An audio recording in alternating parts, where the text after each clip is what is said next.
नमस्कार दोस्तों, स्वागत है आपका एमएस विद्या सेतु में। आज हम हिंदी व्याकरण के एक बहुत ही महत्वपूर्ण विषय समास को बिल्कुल आसान और मजेदार तरीके से समझेंगे, तो वीडियो को अंत तक जरूर देखिएगा।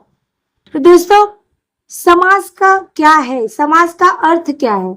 समास का अर्थ है दो या दो से अधिक शब्दों को मिलाकर एक शब्द और सार्थक शब्द बनाना ही समास कहलाता है। जैसे हम दो अलग अलग शब्दों को लिए और उसको जोड़ करके, उसको एक साथ करके हम एक शब्द का निर्माण किए और जो कि अर्थपूर्ण हो, उसी को समास कहा जाता है। उदाहरण के रूप में जैसे राजा का पुत्र। राजा का पुत्र एक बड़ा वर्ड बन गया, एक बड़ा शब्द बन गया। अगर आप इसको एक वर्ड में जानना चाहें, छोटे से शब्द में जानना चाहे, तो हम उसको बोलेंगे राजपुत्र। हम राजा के पुत्र को राजपुत्र भी बोल सकते हैं। इसी परिवर्तन को समास कहते हैं। दूसरा उदाहरण लेते हैं दोस्तों, यथाशक्ति। जैसे लोग बोलते हैं शक्ति के अनुसार। अगर शक्ति के अनुसार न बोलकर कर आप यथाशक्ति बोलिए तो ये भी एक समास कहलाता है। समास के द्वारा यह परिवर्तन होता है।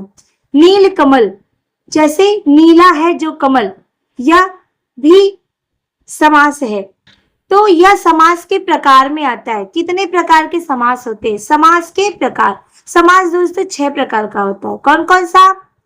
अव्ययी भाव समास, जिसके तहत यथाशक्ति, जिसमें हम पढ़ेंगे यथाशक्ति कैसे बना, शक्ति के अनुसार, यानी यथाशक्ति, इसको हम कैसे समास में परिवर्तित किए। तत्पुरुष समास, राजपुत्र, राजा का पुत्र। उसके बाद आता है कर्मधारय समास। कर्मधारय समास यानी नीला है जो कमल, नीला है जो कमल यानी नील कमल। उसके बाद द्विगु समास। द्विगु समास 3 भुजाओं का समूह यानी त्रिभुज। द्वंद्व समास, माता पिता, माता और पिता। बहुब्रीहि समास यानी जिसके तहत आता है दशानन, यानी 10 है आनन जिसके। आनन मतलब सिर, यानी रावण। 10 है जिसके आनन यानी रावण। तो यह दोस्तों 1 से लेकर के 6 प्रकार के समास होते हैं और ये 6 प्रकार के समास को हम विस्तृत रूप में पढ़ेंगे अपने अगले वीडियो में।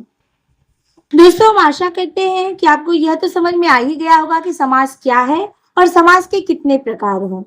तो दोस्तों, अगर आपको यह वीडियो पसंद आया हो तो लाइक करिए, चैनल को सब्सक्राइब करिए और ऐसे ही ज्ञानवर्धक वीडियो के लिए हमारे साथ जुड़े रहें। धन्यवाद।